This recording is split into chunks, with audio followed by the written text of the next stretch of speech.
ऋषि हमारे बार-बार मना करने पे भी आपका सिद्धांत बताने पर भी कि यहाँ केवल भगवत प्राप्ति का ही प्रश्न हो। कोई प्रश्न आते हैं कि मैं बीमार इन्हीं में से 4-5 प्रश्न ऐसे हैं कि मैं बीमार हूँ, कृपा कीजिए, मेरा भविष्य कैसा हो, मेरी नौकरी लग जाए। ये महाराज जी इसमें सबके लिए आपका क्या उपदेश? हाँ, ठीक है, सबके अंदर भावना होती है कि भगवान या संत जनों के पास जाकर हमारी समस्याओं का समाधान हो, उनका अच्छा विचार है। पर पहली बात तो हमारे में सामर्थ्य नहीं है ऐसी, हम अपने में सामर्थ्य नहीं देखते कि हम किसी की कामनाएँ पूर्ण कर सकें। भगवद आश्रित हैं, प्रेम समुद्र करुणा निधान भगवान सबका मंगल करते हैं। उन्हीं के नाम का जप करो, उन्हीं के चरणों का आश्रय ले लो, तो तुम्हारी कोई भी कामना ऐसी नहीं है जो पूर्ण ना हो जाए।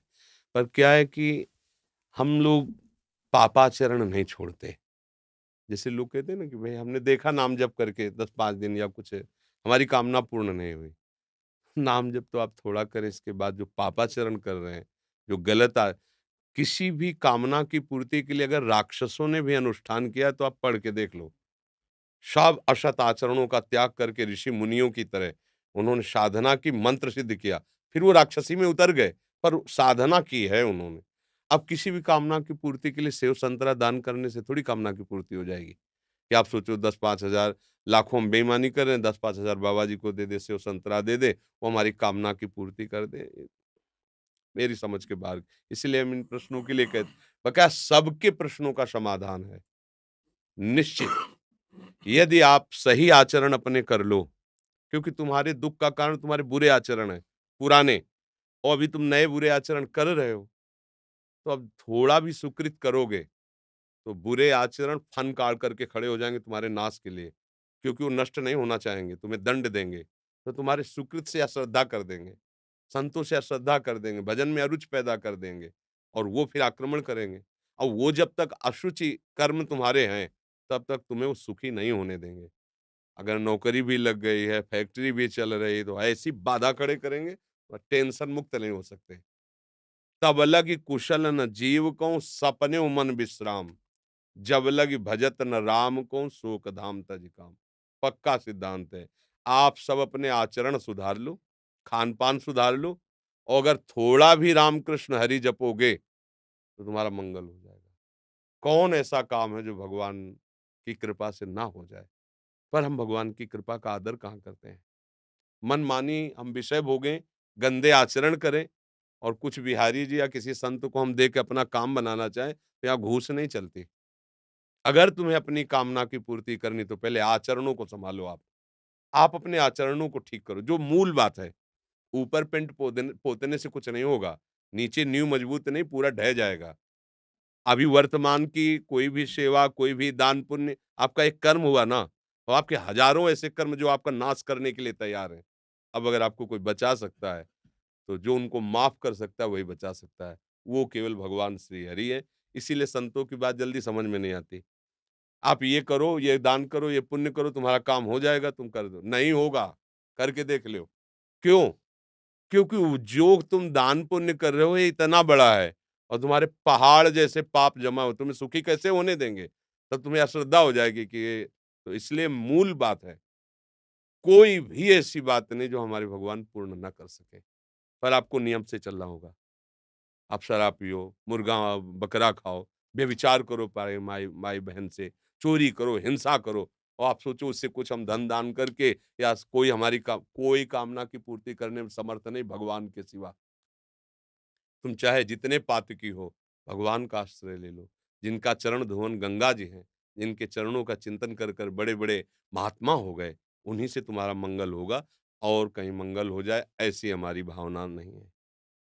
क्योंकि संत भगवान के ही यश का गान करते हैं।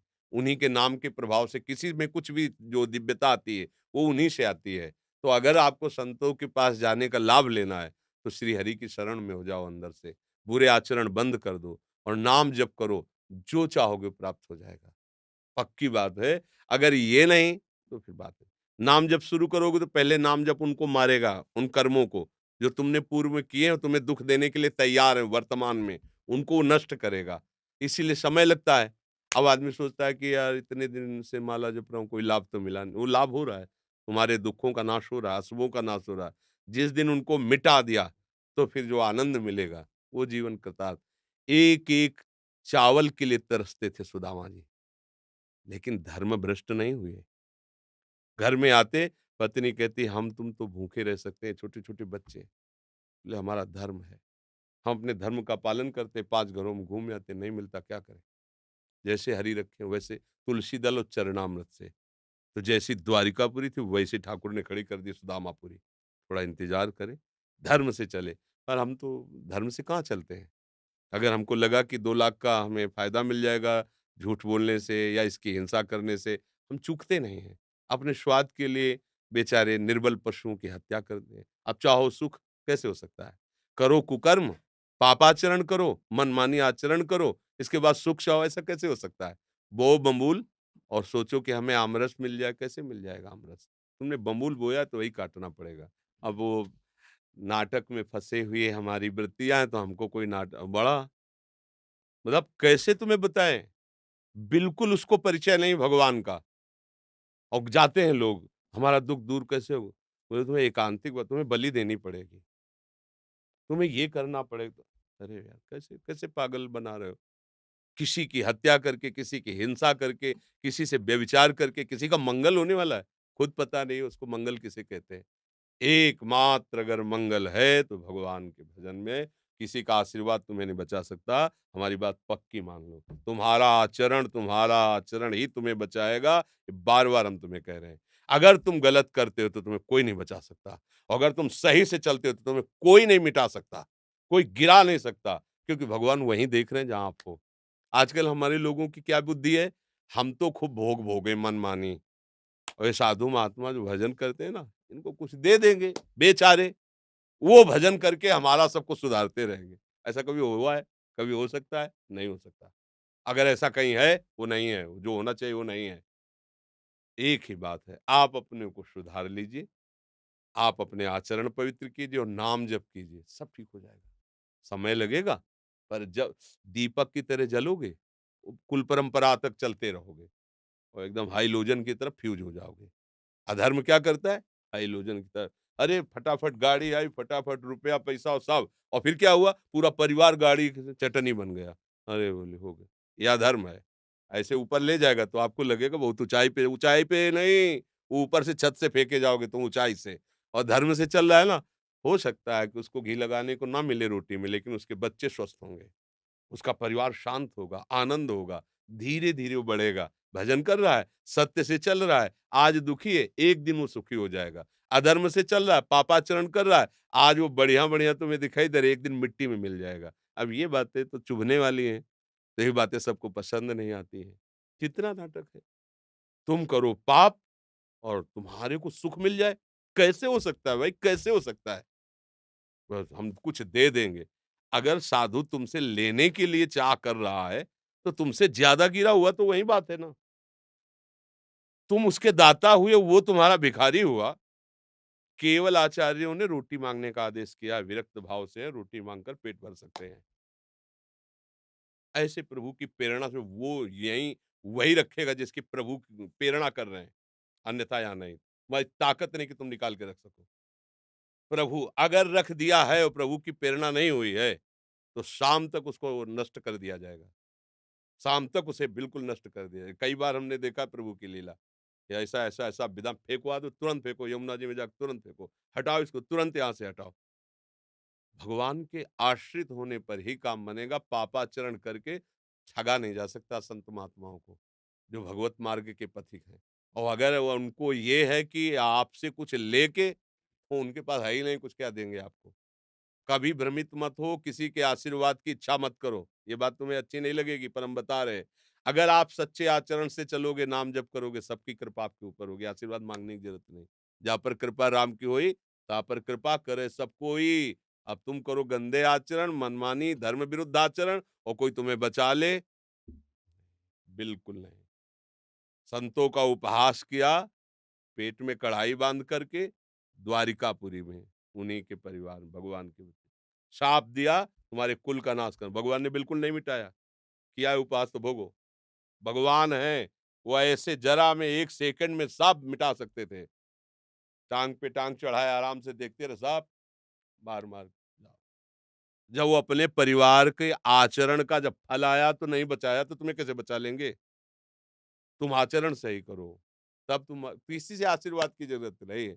ये जो है ना, आज बाबा जी ने आशीर्वाद दे दिया हाँ, ये आशीर्वाद मान लो, हमारी बात मान लो, हरि के चरणारविंद का आश्रय ले लो। प्रणत कामदम पद्मजार्चितम धरणिमंडनम ध्येयमापदि। जिनके चरण चिंतन करने वालों के लिए कल्पतरु के समान है। आप हरि चरणों का चिंतन कीजिए, हरि स्मृति सर्व विपद विमोक्षणम। कोई विपत्ति तुम्हें परास्त नहीं कर सकती। आएगी, परास्त नहीं कर पाएगी।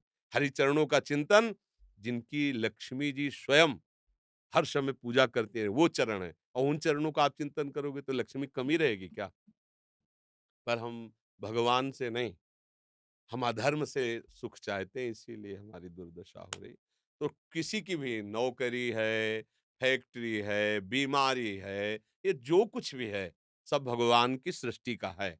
आप उन मालिक की तरफ दृष्टि करो, उनके सन्मुख हो, उनसे प्रार्थना करो। वो बच्चों से कुछ लेने की ज़रूरत नहीं होती पिता को, बस ज़रूरत होती है कि वो पिता का अनन्य बना रहे। प्रभु कहते हैं अनन्य, मेरे अनन्य हो जाओ, सब काम बन जाएगा। तो इसीलिए हम कहते हैं कि अब जैसे अब हम क्या करें, तुम्हारी नौकरी नहीं लगती तो हम क्या करें? अगर हमारी नौकरी में निष्ठा होती तो हम भी नौकरी करते, बाबा जी ना बनते। अब किसी का ब्याह नहीं हो रहा, किसी को बच्चा नहीं, ये संसार के तो खेल है। अब इसके लिए हमारे पास तो एक ही उपाय है, हरिशरणम हरिशरणम। वो तुम करोगे नहीं। तुम्हें चाहिए यही जंतुर मंतुर, यही घोड़े की नाल की अंगूठी और न जाने किसके नाखून क्या क्या, सब नौटंकी चाहिए तुम्हें। वो कुछ नहीं, कुछ नहीं बोला, एकमात्र हरि स्मरण। विनिश्चितम बदामि ते नान्यथा वचांस में हरिम भजन्ते नरा भवसागर तरंते। हरि भजे सब बढ़िया, हरि न भजे कुछ तुम्हें कोई नहीं बचा पाएगा। संकट तुम्हें, पाप तुम्हें नष्ट कर देंगे। इसलिए भगवान सर्वसमर्थ है। हमारी प्रार्थना मानो, मन लगे ना लगे, दवाई जैसे हमारा स्वाद बिगाड़ देती है, हमें अच्छा नहीं लगता, पर हम दवा खाते हैं रोग निवृत्ति के लिए। ऐसे ही तुम्हारा मन लगे ना लगे, आप बोलो राधा राधा, बोलो हरि हरि, बोलो, आपका मंगल हो जाएगा। ये आपको बचा लेगा, ये नाम आपको मंगल कर देगा। अब नाम ना जप करो तो कैसे, फिर और कोई उपाय नहीं। हम तो राधा वल्लभ श्री हरिवंश जपते हैं, राधा राधा, राधा वल्लभ श्री हरिवंश। हमारे पास सब आए हो तो हमारी यही प्रार्थना, शराब मत पीना, मांस मत खाना, आज के बाद गंदी बात मत करो, धर्म से रहो, सुखी हो जाओगे। थोड़ा पीछे के कर्म आके दुख देने की बात करेंगे, भगवान की शरण में हो, बचा लेंगे। भगवान अपने जनों को ऐसे बचाते हैं, जैसे अपना लड़का है, वो कोई गलत काम कर दिया, उसको 4 लोग पीटने आ रहे हैं, तो चतुर पिता क्या करता है? दौड़ के हाथ पकड़ता है उसका, और इतना हाथ ऊँचे करके ऐसे मारता है, और इतना ज़ोर से चिल्लाएगा, हाथ ऊँचे उठाएगा, लगेगा कि मार डालेगा। और पर हाथ का बहुत हल्का प्रहार होगा, आवाज़ बहुत होगी, तो वो लोग कहें, मतलब जो 4 देख रहे हैं, "अरे भाई अब क्यों मारते हो गई गलती।" ऐसे ही भगवान अपने भक्तों को दंड देते हैं। भयंकर अपराध है, वो दिखाई दे रहा है बड़ा होके आएगा, तो ऐसे हल्के से निपाट देते हैं। रक्षा करो सदा तिनके रखवारी, जिम बालक राखे मातारी। वही हमें बचा सकते हैं, दूसरा भाई कोई नहीं। कोई दूसरा नहीं है, ये पक्का समझ लो, वो ही बचा सकते हैं, एक हरि, कोई नहीं बचा सकता। पूरा परिवार लग कर के गजराज को बचाने की कोशिश की, हजारों हाथी हाथिनियां, नहीं बचा पाए। जब उसने देखा मेरा भी बल नहीं, मेरा परिवार सब छोड़ के चला गया, पुकारा हरि, पूरा नाम नहीं हो पाया था कि हरि आ गए, सुदर्शन चक्र से ग्राह को मार कर गजराज को मार दिया। सब पूरा सभा बैठी हुई है, कोई रक्षा द्रौपदी की नहीं कर पाया। ज्यों ही पुकारा हे कृष्ण द्वारिका, यही भगवान वस्त्र बन गए। हमें चाहिए कि ये इन कथाओं से हमें प्रेरणा मिलती है। हम भगवान का भरोसा रखें, वही बचाएँगे। उन्हीं के ही चरणों का आश्रय लेने से हमारी सारी कामनाएँ पूर्ण होंगी, दूसरा कोई उपाय नहीं।